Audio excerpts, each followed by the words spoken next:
Testing the mics, testing the mics. Testing the mics, 1, 2, 3, 4. Definitely brought to you by Doritos. Yep, episode 7. Okay, we're recording now.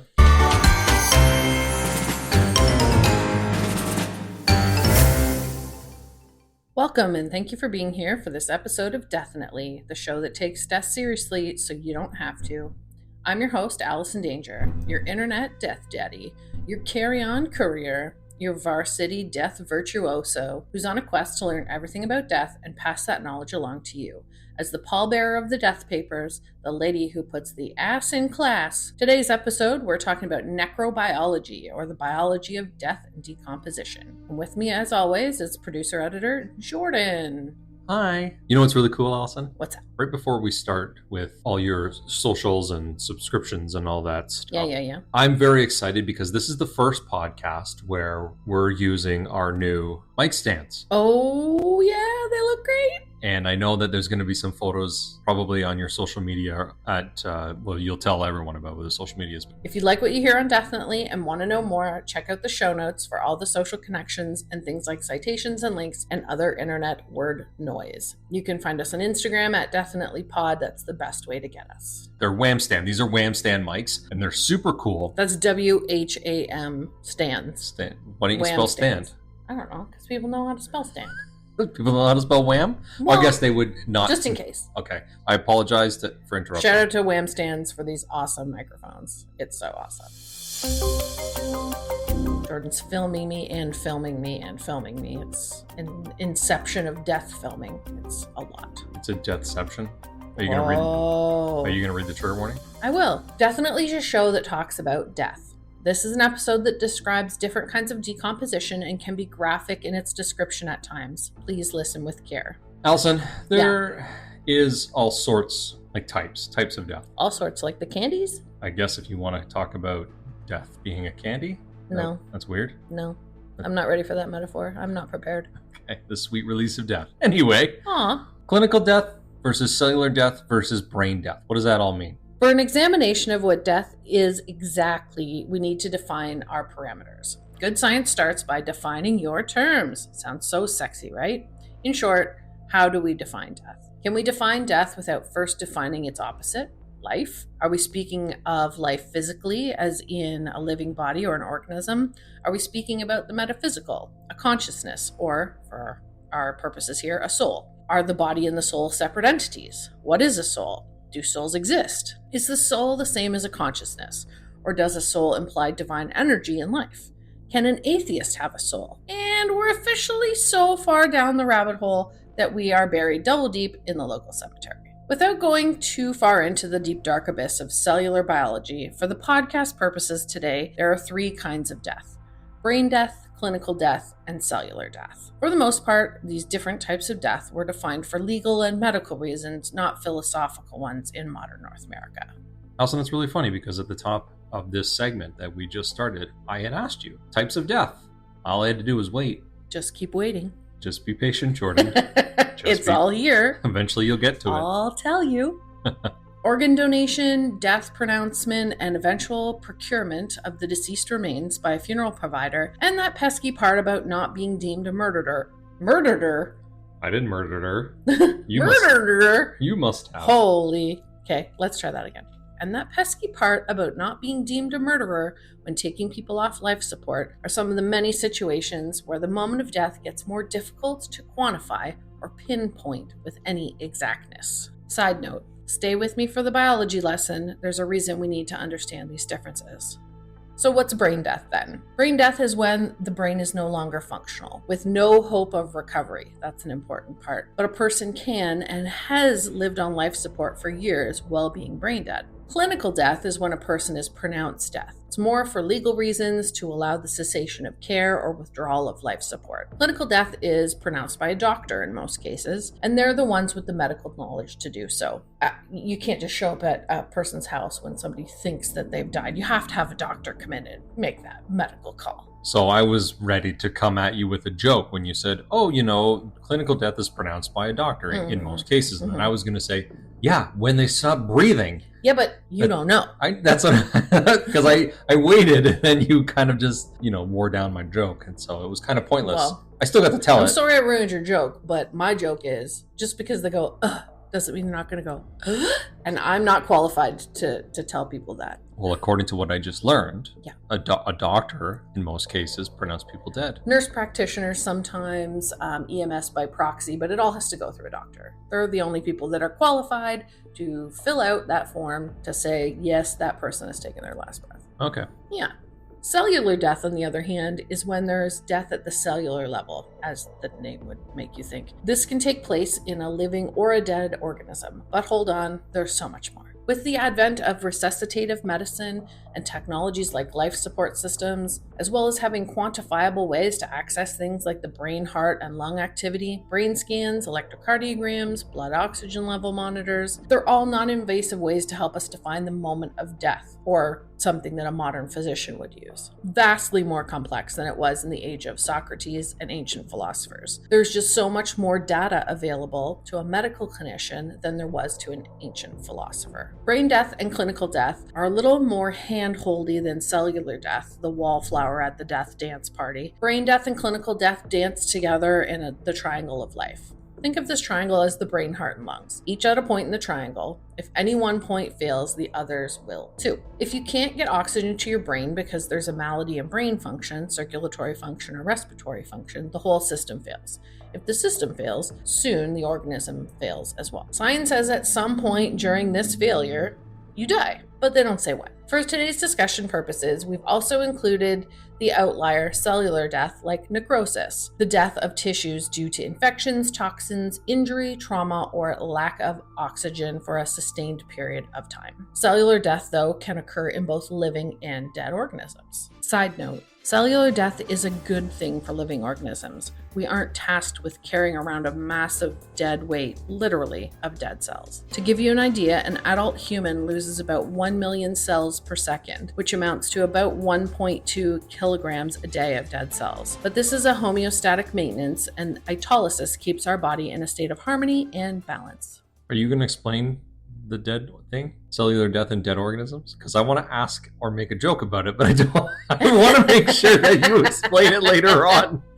So that you don't feel silly. Yeah. Oh. I'm not the host. I'm just the guy that types things down. You're the producer. Yeah, you produce. But, my job is... I'll produce you a podcast, you know what I'm saying? I'm supposed to also pop in every so often and say, hey, Allison, hey, man. Definitely. Ha ha ha! Yes. I'll wait. You should. Okay.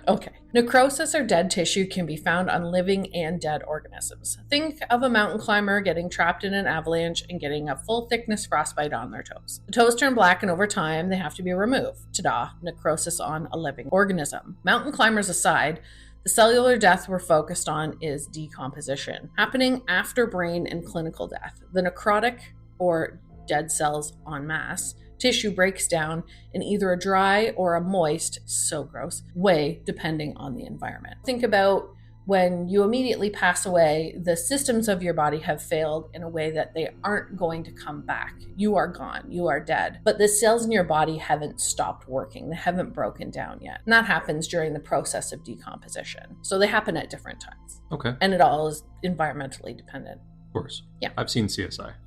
Oh, now he's an expert. A death spurt. Ew. Lots of gross words in this one. This is gross. A moist sorry. death spurt. That's me. You're welcome. Oh my God. For an ancient great thinker like Socrates, or anyone who believes in the separation between the body and the consciousness or soul, brain death is an important factor in defining the moment of death. Strap on your philosophical lab coat or toga, Socrates. We're going for a ride. If Socrates had to wear a lab coat and work in a hospital, he might say that the brain is the place that houses our consciousness, or what someone may refer to as a soul. This consciousness is somehow inexplicably uses our physical brain matter as an Airbnb and operates within what most science-based thinkers refer to as the electricity or energy that controls thought, function, and our, in a word, life. When a person experiences brain death, then, to Socrates, all that remains is the physical body, the vehicle of our consciousness that is left before things like clinical death and necrosis start to set in. But science and society change, and so too does the debate.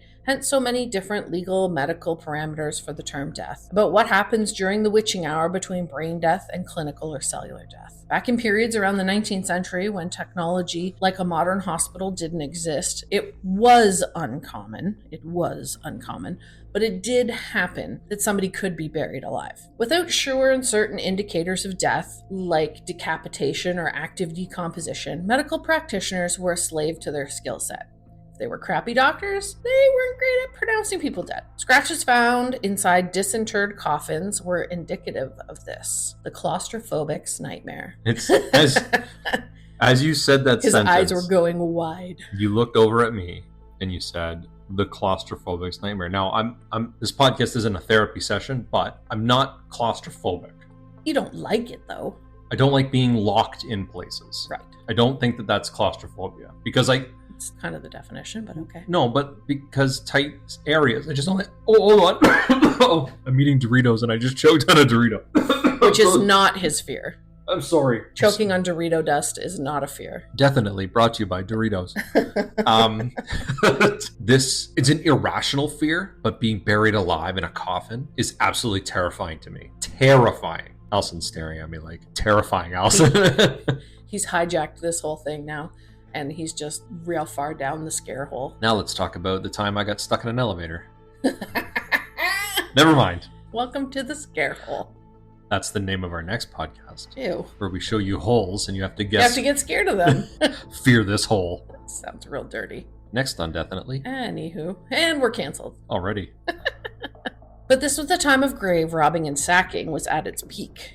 Quick to want to sell a body to an anatomist or a doctor's college, grave robbers would invoke the imagination and creation of an iron cage called a mort safe that would encircle the burial and come up out of the ground looking like a forever prison in the mud. Attendants at mortuaries and graveyards alike were assigned to listen for people buried a mite too soon in their graves and prevent robbers from pulling up the ones that were surely gone. Many of these attendants ended up being men who returned after fighting in a war. The 1800s was the time of the Napoleonic Wars in Europe and the Civil War in America. As if surviving a war wasn't enough, the veterans would often take up a job as a night monitor at a local cemetery and listen for the dead that weren't quite dead yet. Lo and behold, new psychological disorder was discovered and called tombstone madness. Invoking a visceral and descriptive nature of the disorder, tombstone madness was thought at the time to be the result of the miasma rising up from the graves. Do you know what miasma is? No, I think you made that word up. I didn't. Definitely didn't. What's miasma? Miasma is like fogs and vapors and things, so they thought that there was some sort of fog and vapor that would come up from the ground and it would infect these people with tombstone madness. Tombstone madness? Is that like the Monster Mash? He did the mash. He did the tombstone madness mash. Oh no. The melancholia of the dead seeping into the living. Tombstone madness is now believed to be PTSD suffered by servicemen that didn't get adequate care post-war, partnered with heavy metal poisoning from the embalming chemicals of the time, the lead caskets and vault used, and the overindulgence of liquid courage, spirits, to ward off spirits. But back to the necrobiology of it all. Historically, we have had a harder time telling the moment of death or when death was certain. But with today's tech, it's more of a question of morals and ethics. When and how life-sustaining tech should be used, for how long, and is there any way to know if something beyond our physical body persists when a part of us, like our brain, no longer functions, but the organism as a whole is kept alive? Allison? Yeah. You just went on a whole rant. Tirade. Not a tirade. It was very informative. You also didn't mention the bell toll thing, the bells on the talked about iron caskets, mort cages. But lots of people know about the little dingy bells at the graveside, so All I wanted to cover something that was a little less pervasive in popular culture. Fair enough. I didn't know about the veterans. That was interesting. I found that quite interesting. Mm-hmm. But what about almost dying? Almost dying. What about it?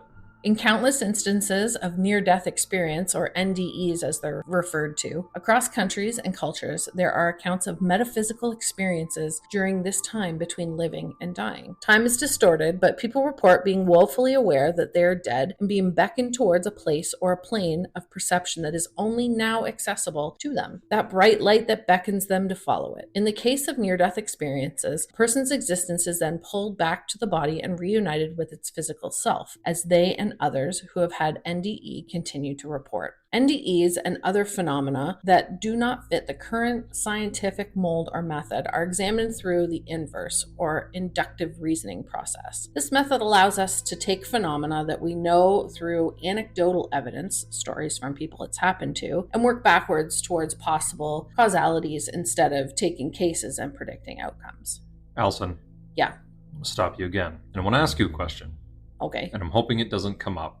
Later. Later on. This will be number 3. Didn't plan ahead. I'm kind of going with the flow here. Just willy-nilly. Near-death experiences, people talk about how there's that in-between. There's also I believe, don't put this in the show notes, this is just me talking. Okay. That there is a possibility that at your moment of death, the brain just dumps dopamine. Yes. And when the brain dies, or it's preparing to die, it allows the individual to be more at ease, because we know dopamine's the happy drug, right? So he's really stepping on the necrobiology part of this episode. But yeah, that's true.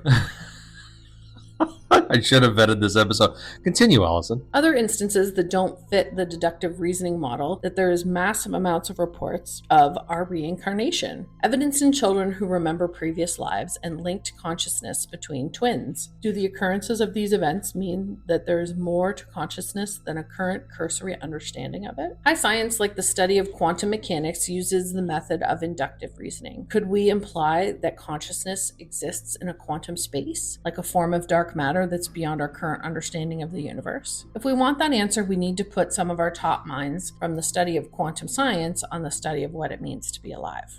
So, hearkening back to what you were getting all hot under the collar for, further medical investigation has found that a relevant amount of certain brain enzymes are dumped a moment before brain death occurs. Things like the brain chemical DMT, dimethyletriaptamine for long.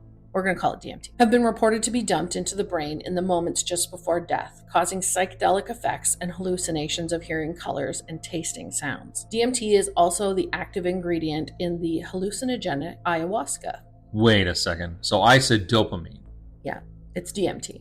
But it's so I was incorrect. There's a number of enzymes that get dumped in your brain, but this is the particular one that they've been able to study, and it's been linked to spiritual, quote-unquote, ayahuasca trips. Ayahuasca, for those who haven't heard of the surge of users, particularly in the wealthy Hollywood communities, for its ability to take you on an ethereal trip during your lunch break and be sober and back at your desk before the end of lunch, is a mixture of South American roots and shoots of plants that have been used by indigenous peoples of the Amazon and surrounding parts for as long back as their histories allow us to examine. Dr. Jimo Borjigin from the University of Michigan goes into the correlation between ayahuasca DMT causing near-death-like experiences and the result of DMT being dumped into the brain shortly before death. She postulates between the ideas of NDEs just being products of the brain chemicals during this time, or if something that is not yet quantifiable is actually happening. Do we understand all there is to understand about the process of dying and the moment of death? Or is it possible that we still have much more to discover about the titular topic? Dr. Borjigin says that with certainty is the ayahuasca trip and chemically similar to the moments before death.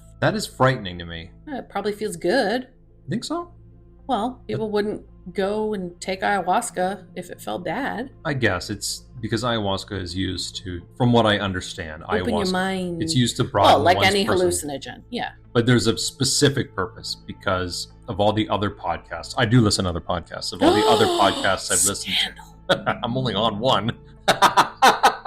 Of all the podcasts I've listened to, and I've heard people talk about the ayahuasca trips, and I mean physical trips, not ethereal trips with ayahuasca. Like they would spend weekends going to go retreats get to do ayahuasca over like the course of That's what I'm saying. 3 It's days. very popular in Hollywood these days. Yeah, it's interesting that I didn't know that it What was it that you said? It potentially creates the A same similar brain function that would be right before the moment of death. That's crazy. I didn't know that. But also it's got this very clean high that they're talking about. So it's like the businessman's drug. So you can take it, have an epiphany or a spiritual adventure, but be able to be clean, sober, and back at your desk by after lunch. It's a very short acting drug. Interesting. It could be possible that it is just the dying brain throwing the last electric impulses in randomized and disassociated ways. Or could it be possible that there is a separation between the two parts that come together to call us alive? He's eating Doritos. I was getting ready to ask you a question. It's a class A setup here. Yeah, it is. With Doritos. Listen, we're really trying to get a sponsor here. Cheese nacho corn chips, so that we're not. I don't think Doritos is a corn chip. What is it then? I don't know. They don't sponsor us, so let's stop talking about Doritos. Okay. When I say the words 21 grams in life after death, what does that mean? Defining life and death medically or philosophically continue to get infinitely more muddy the deeper we attempt to answer the unanswerable questions. Essentially, all of the questions about life and death boil down to the following. What makes us human? Let's do a little thinking experiment. For this exercise, we will make no assumptions about the validity of the parts considered and refer to them only as the body, the vehicle, and the soul, the brain energy or consciousness. Let's suppose for a second that Socrates was right and that we do have two parts that make us whole, human, or alive: the vehicle and the brain energy, the body and the soul. The existence of a body or soul alone, for example, doesn't qualify as being alive, but bound together they are. It's agreed in medicine that if a body persists without brain energy, it is brain dead and considered the opposite of alive or no longer human, simply an empty vessel, which is debatable, cold, and ethically and morally problematic. But we can take the viable parts of that vessel and put them into other people, with proper next of kin permissions, of course. Transferring parts of a brain-dead person does not cause the receiver to change consciousness or persona upon the receipt of a donor organ. In parallel fashion, if we have a piece of our vehicle removed, i.e. an amputation, we are considered no less ourselves or alive as an amputee. So by both of these medical standards, it's the brain energy, soul, or consciousness that make a human body alive. If we transfer then the consciousness from one body to another, or maybe more medically possible within the reach of this generation, to transfer that brain energy or consciousness into a computer system, is it then alive, human, or conscious? You're raising some very ethical, nope, not ethical. Yes, ethical questions. It's the Theseus paradox, but with people. Side note, the Theseus paradox asks a question to which there is no correct answer. If you replace a piece of Theseus's ship one by one, when all the parts are replaced, is it still fundamentally the same ship? If we systematically replace each part of a piece of ourselves over time, if once the entire body or vessel is replaced, are we still the same consciousness? It's a curvy, winding road to becoming an awesome, sentient robot, but still cool to think about. Recently, with the advent of quantum computing, AI, and other supercomputer technology that could harness the power of operating at the scale and speed of a human brain, the idea that a self or consciousness must die has even become a topic of debate. Stanford University supposes that according to a study on the topic, we are years away from this being reality for humans. There have been significant steps made to indicate that the time frame is likely years and not decades, though. If death will one day no longer be the universal equalizer, no longer a part of living, how will it affect our understanding and definition of what it means to be alive? Sure opens up a lot of doors for debate, eh? If you can't die, how do you quantify life? Everything's alive. We need a new Socrates. We need a new Socrates? Is that what you just said? Yeah.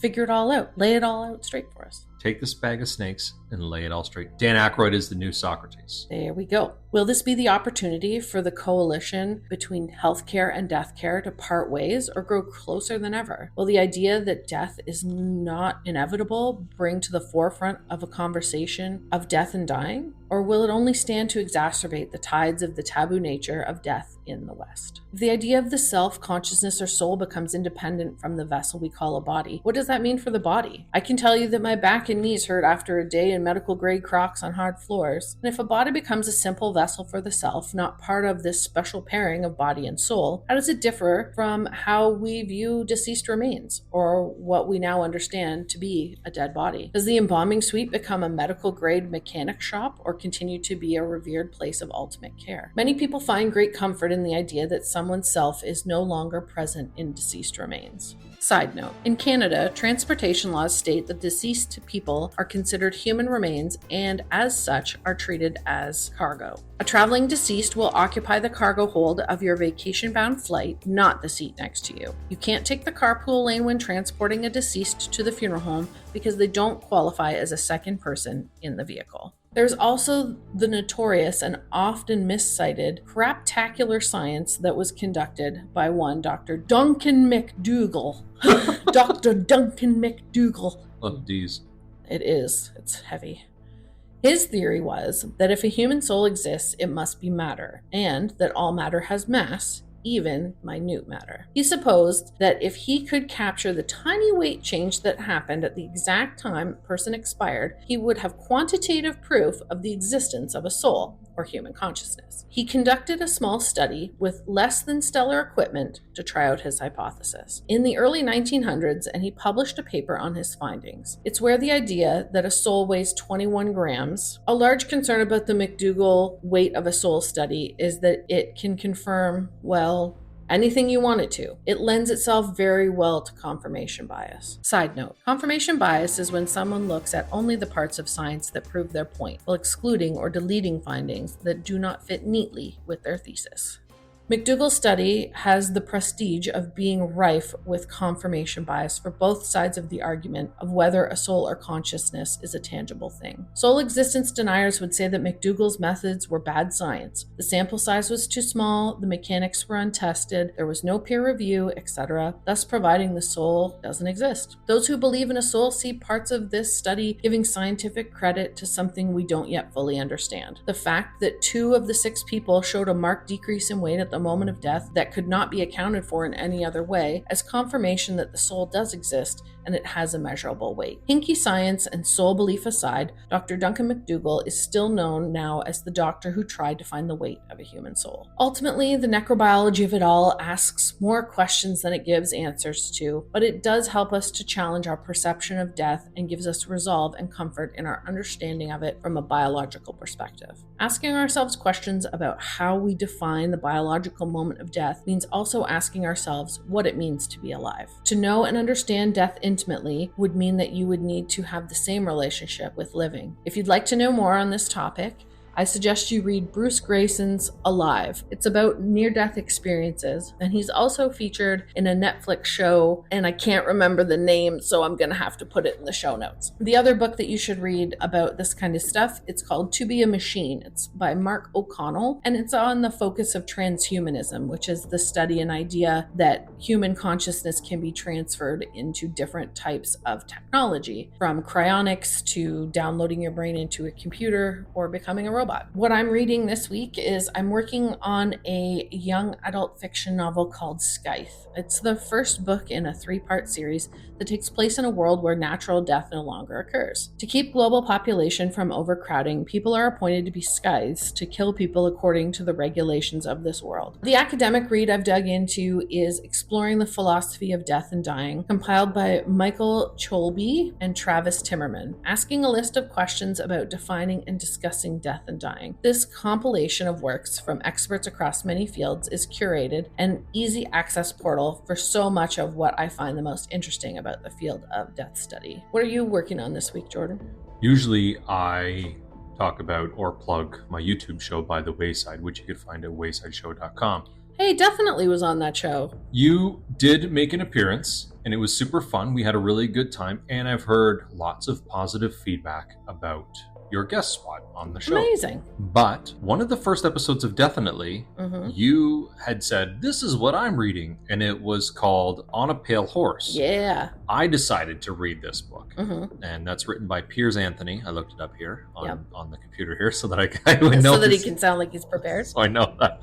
I started reading On a Pale Horse, and I'm really enjoying it. You had said to me off. I knew you'd like it. You said off recording, Jordan, this is a book that you would like. It does. It has everything that I enjoy so far. I mean, it's got a car that turns into a horse. So I mean, action, mystery, romance. So that's what I'm reading. Aside from hosting my show on YouTube, I'm also reading On a Pale Horse. Can't believe you took my suggestion. You can find episodes of Deathinitely on Spotify and Patreon. Don't forget to subscribe or sign up so you can keep your sound glands filled with death knowledge noise. Jordan didn't like that I said earballs last time, so now he got sound glands. Is there a way that I can quit this podcast? That was for him.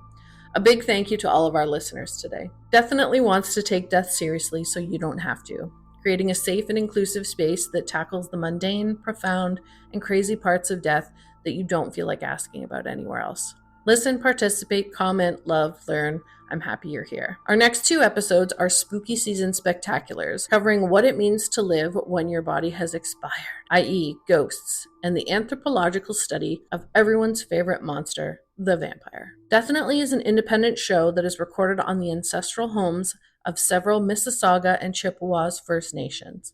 We honor these Indigenous people, ancestors, and future generations on this land that we share with reverence and humility. I've been your host, Allison Danger. With me, as always, is editor and producer Jordan Middlebrook, and our music's by Soundbay. Links to reading and research materials and citations can be found in a link in the show notes. Thank you for listening to Deathinitely, the show that takes death seriously, so you don't have to. Deathinitely is an independent show and is made possible by generous people like you. If you want to know all the things, fun, funny, or funereal, please be sure to subscribe on Spotify, or you can join our mint condition fresh out of the box Patreon for the show and all the googies, oh boy. All the googies that come with it. Coming up in the next couple of weeks, by the end of the season, we will be out on all of the streaming services, so you can check us out wherever you listen to your podcasts. Definitely. Ha ha ha!